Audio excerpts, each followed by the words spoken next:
Hello दोस्तों, मेरा नाम है अरविंद राजा। मैं आज आपके लिए लेकर आया हूँ ये प्रीवियस ईयर का क्वेश्चन पेपर जो कि MJPRU रोहिलखंड यूनिवर्सिटी बरेली में पूछा गया था।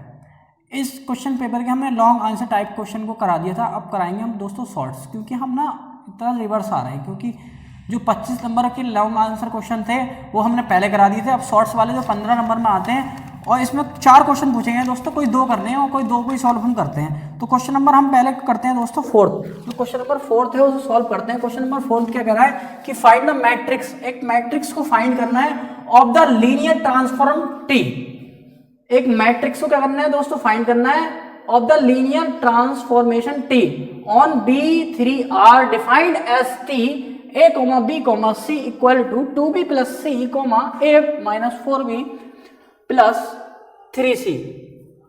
ये दोस्तों क्या होगा, ये 3 है, प्लस नहीं कॉमा लगा के 3 है। With respect to ordered basis, order का जो बेसिस दे रखा है 1, 1, 0 इस पर हमें क्या करना है दोस्तों, मैट्रिक्स को फाइंड करना है। तो पहले हम क्या लिख लेंगे दोस्तों, ये टी वाली वैल्यू लिख लेंगे। टी इक्वल टू क्या दे रखा है a, b, c बराबर 2b plus c, a minus 4b, 3a वाली जो वैल्यू है वो मैंने क्या लिख दी दोस्तों, लिख ली है। ये वैल्यू को कर लिया नोट। अब हम देखो b का जो b एक बार क्या दे रखी है, तो t इक्वल टू 1, 1 पर निकालेंगे। तो दोस्तों देखो a की वैल्यू दे रखी है, b की वैल्यू दे रखी है, c की वैल्यू दे रखी है। तो a की वैल्यू देखो, a की वैल्यू है नहीं इसमें, b प्लस c है, तो b की वैल्यू यानी कि 2 1 2 और प्लस 1, c की वैल्यू तो कितना हो जाएगा 3। क्या हो जाएगा दोस्तों 3। ऐसे ही यानी कि देखो a 4 1 4, a की वैल्यू 1 आ गई, और माइनस 4 1 4 यानी कि 4 में से बन जाएंगे तो बचेंगे दोस्तों 3, माइनस का 3 बचेगा। इसी प्रकार से 3 1 3, ये पॉइंट क्या आ गए 3, 3। इसी प्रकार से t इक्वल टू दूसरे वाले पॉइंट में निकालूंगा 1, 0 पर वैल्यू निकालेंगे हम।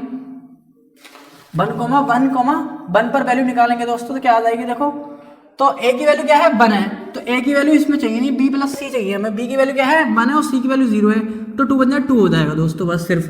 a माइनस का 4 भी है, a की वैल्यू 1 दे रखी है, तो 1 1 1 आ गई देखो, और b की वैल्यू कितनी है 1, तो 4 पे से बन जाएंगे, कितने बचेंगे 3, और a की वैल्यू कितनी दे रखी है, तो 3 1 3, कोई दिक्कत। अब t इक्वल टू किस पर निकालें, 1, 0 पर निकालें ये वैल्यू। तो यहाँ पे अगर a की वैल्यू क्या दे रखी है 1, तो देखो a की वैल्यू हमें चाहिए नहीं, b और c की वैल्यू चाहिए, तो b और c की वैल्यू कितनी दे रखी है 0, तो 0 हो जाएगा। कॉमा लगा के a की वैल्यू कितनी दे रखी है 1, b की वैल्यू 0, तो 1 ये 1 ही हो जाएगा, और n की a की वैल्यू 3, तो ये आ जाएगा 3 1 3 है ना x। देखो a b c की वैल्यू दे रखी है जो कि इसमें लगानी है हमें, इसमें लगा के हमने पॉइंट ज्ञात कर लिया। पॉइंट हमें क्या मिल गया 3, -3, और 2, -3, 3, और 0, 1, प्लस का 3। अब क्या करना है दोस्तों, अब हमें क्या करना है, अब इन जो तीनों पॉइंट थे इस तीनों पॉइंट के साथ लेना है ऐसे, यानी कि 3 माइनस का 3 और 3 इक्वल टू हमें लेना है अल्फा के साथ, अल्फा 1 क्या लेना है दोस्तों 1, 1, फिर लिखना है हमें बीटा 1, फिर लिखना है दूसरा वाला पॉइंट क्या है 1, 1, 0, फिर हमें लिखना है गामा 1, तो ये 1, 0, 0। यानी कहने का मतलब ये है, ये आ गया 3, -3, 3। अब यहाँ अगर मैं मल्टीप्लाई करूंगा तो देखो पहले टर्म की पहले से करता हूँ मैं। पहली टर्म क्या है 3 लिख लिया मैंने, अल्फा बनेगा ना alpha 1 plus beta 1 plus gamma 1, ये समीकरण मान लूंगा मैं दोस्तों। देखो दूसरा वाला पॉइंट लिखूंगा -3, तो -3 इक्वल टू क्या आ जाएगा, अल्फा बनेगा ना अल्फा 1 प्लस बीटा 1, और देखो गामा 1 तो 0 हो गया, तो ये समीकरण मान लूंगा मैं 2। इसको क्या मान लूंगा दोस्तों 2। अब देखो तीसरी वाली पॉइंट क्या दे रखा है 3 दे रखा है, तो मैंने 3 लिख लिया। 3 इक्वल टू देखो तीसरी टर्म में मल्टीप्लाई करेंगे तो अल्फा 1 ही का ना, अल्फा 1 बीटा 1 क्या हो जाएगा 0 हो जाएगा, गामा 1 भी क्या हो जाएगा 0 हो जाएगा, तो अल्फा 1 की वैल्यू कितनी आ गई दोस्तों 3 आ गई। अल्फा 1 का मान क्या रख दूं इक्वेशन 2 में, तो लिख दूं फ्रॉम इक्वेशन 2। अब सेकंड इक्वेशन क्या है दोस्तों, हमारे पास है -3 बराबर अल्फा 1 प्लस बीटा 1, यानी कि -3 अल्फा 1 की वैल्यू कितनी है दोस्तों 3 है, और प्लस बीटा 1, तो बीटा 1 को मैंने ब्रेक कर लिया और -3 को इधर उठा लाया, ये प्लस वाला -3 हो जाएगा बराबर बीटा 1, तो बीटा 1 की वैल्यू दोस्तों कितनी हो जाएगी, तो ये आ जाएगी -6। अब लिखेंगे कि पुटिंग द वैल्यू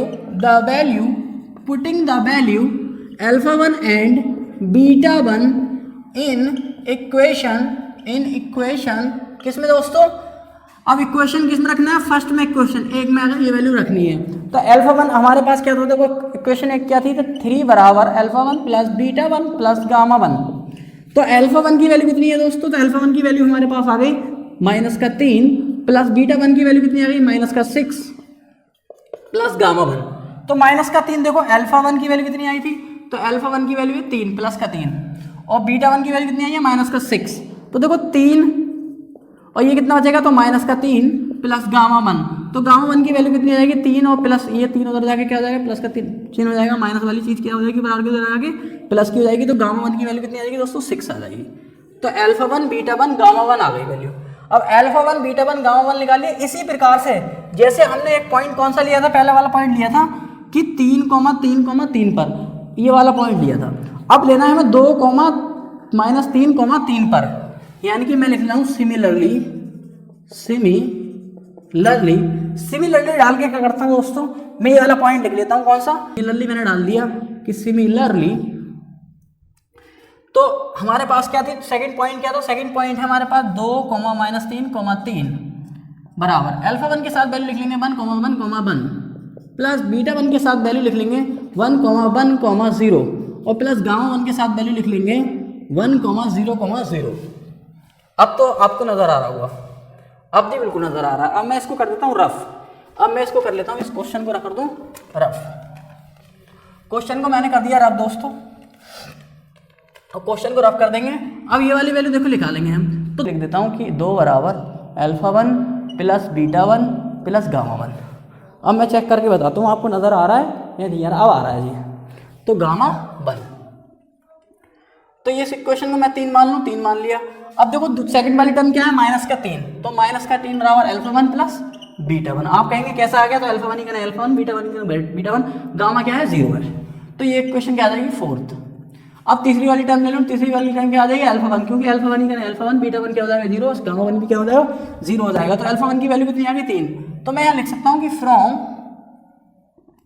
इक्वेशन 4 से, है ना, 4 क्या है हमारे पास कि alpha plus beta one, alpha one beta one, है ना। अब दोस्तों यहाँ क्या लेंगे, ये मैंने कर दी थोड़ी, अल्फा वन बीटा वन आ गया। अब यहाँ अल्फा 2 आ जाए, क्योंकि सेकंड वाली टर्म क्या है 2 है, तो 2 लिखेंगे। क्या लिखेंगे दोस्तों 2, क्योंकि 2 सेकंड टर्म ले रहे हैं तो क्या लेंगे 2। तो alpha 2 beta 2 gamma 2 beta 2 beta 2, है ना। तो बीटा अल्फा 2 की वैल्यू कितनी आ जाएगी, ये आ जाएगी दोस्तों।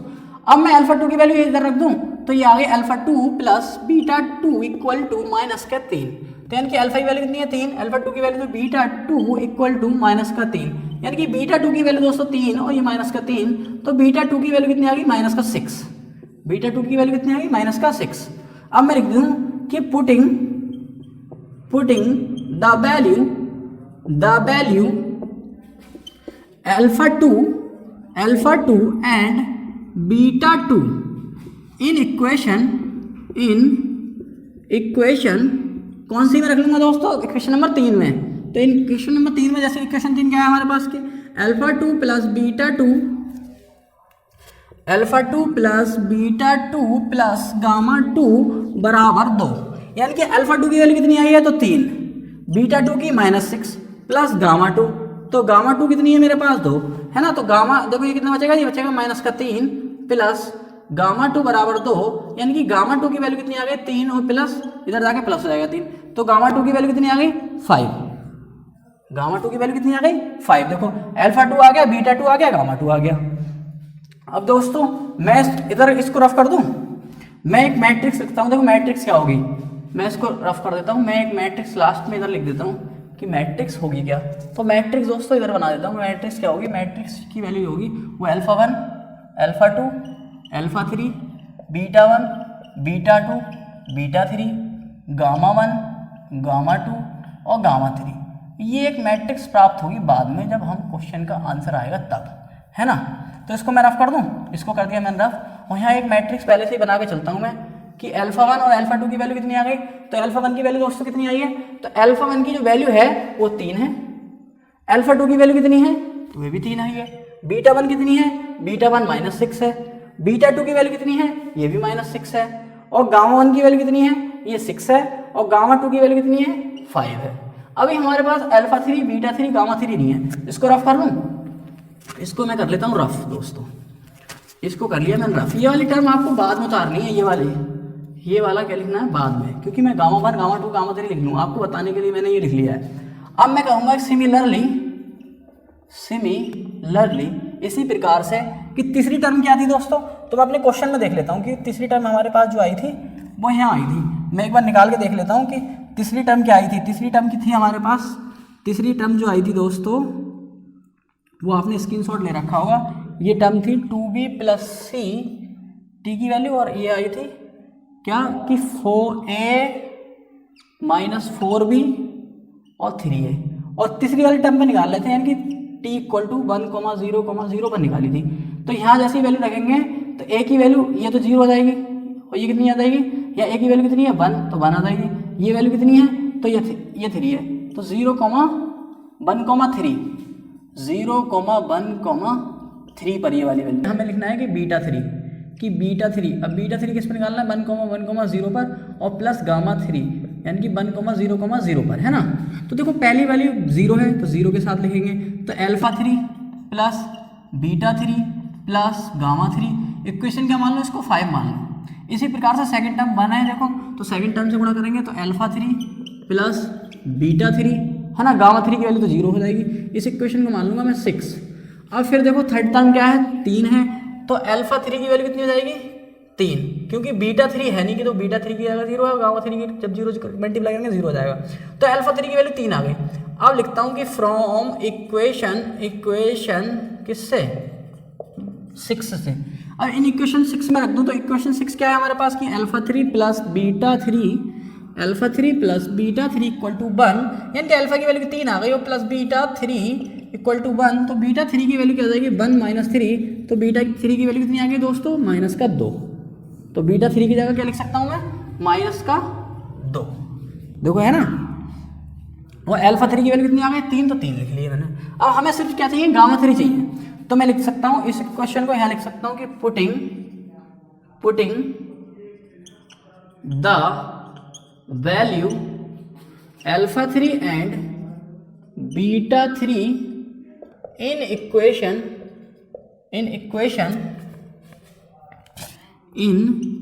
इक्वेशन कौन सी में दोस्तों, तो इक्वेशन नंबर हम अगर 5th में रख दें तो बात बन जाएगी, इन इक्वेशन 5th, है ना। तो मैं इसको रफ कर लूँ, इसको कर देता हूँ रफ, इधर करके दे देता हूँ आपको। तो अल्फा 1 बीटा 1 और अल्फा 2 बीटा 2 और बीटा 3 निकाल ली हमने, हमें गामा 1 गामा 2 निकाल दिया, गामा 3 की वैल्यू रहेगी, गामा 3 की वैल्यू यहाँ से निकाल लेंगे। तो देखो इक्वेशन 5th क्या है, तो इक्वेशन 5th है कि alpha 3 beta 3 plus gamma 3 equal to क्या है, देखो 0 है ये वैल्यू। अल्फा 3 की वैल्यू कितनी आई है, तो आप कहेंगे अल्फा 3 की वैल्यू 3 है, बीटा 3 की वैल्यू कितनी आई है -2, प्लस गामा 3 = 0, तो यहाँ 1 बचेगी, 1 प्लस गामा 3 = 0, यानी कि गामा 3 की वैल्यू कितनी हो जाएगी -1, गामा 3 की वैल्यू क्या आ जाएगी -1। उसके बाद इसके बाद आपको देन करके लिखना है दोस्तों, क्या लिखना है देन करके, मैंने आपको बता दिया था उधर मैंने लिख लिया है, देन करके लिखना है कि मैट्रिक्स, देन द मैट्रिक्स क्या होगी, तो मैट्रिक्स होगी alpha 1 alpha 2 alpha 3 beta 1 beta 2 beta 3 gamma 1 gamma 2 और गामा 3, ये एक मैट्रिक्स आ जाएगी दोस्तों। इसकी जगह आप क्या लगा देंगे, वैल्यू लगा देंगे, मैंने उधर लिख रखी है वहाँ से देख के लिख लूंगा मैं। अल्फा की वैल्यू कितनी आई थी, अल्फा 1 की वैल्यू 3, अल्फा 2 की वैल्यू 3, अल्फा 3 की वैल्यू 3, बीटा 1 की वैल्यू -6, बीटा 2 की वैल्यू -6, बीटा 3 की वैल्यू 2, गामा 1 की वैल्यू 6 आई थी, गामा 2 की वैल्यू 5 और गामा 3 की वैल्यू -1 आई थी। ये दोस्तों ये मिल गया हमें मैट्रिक्स, क्या दोस्तों ये आ गया मैट्रिक्स। इस तरह के क्वेश्चन को दोस्तों ऐसे करेंगे। और दोस्तों वीडियो अच्छी लगी हो तो वीडियो को लाइक सब्सक्राइब एंड शेयर करना ना भूलें। थैंक यू दोस्तों।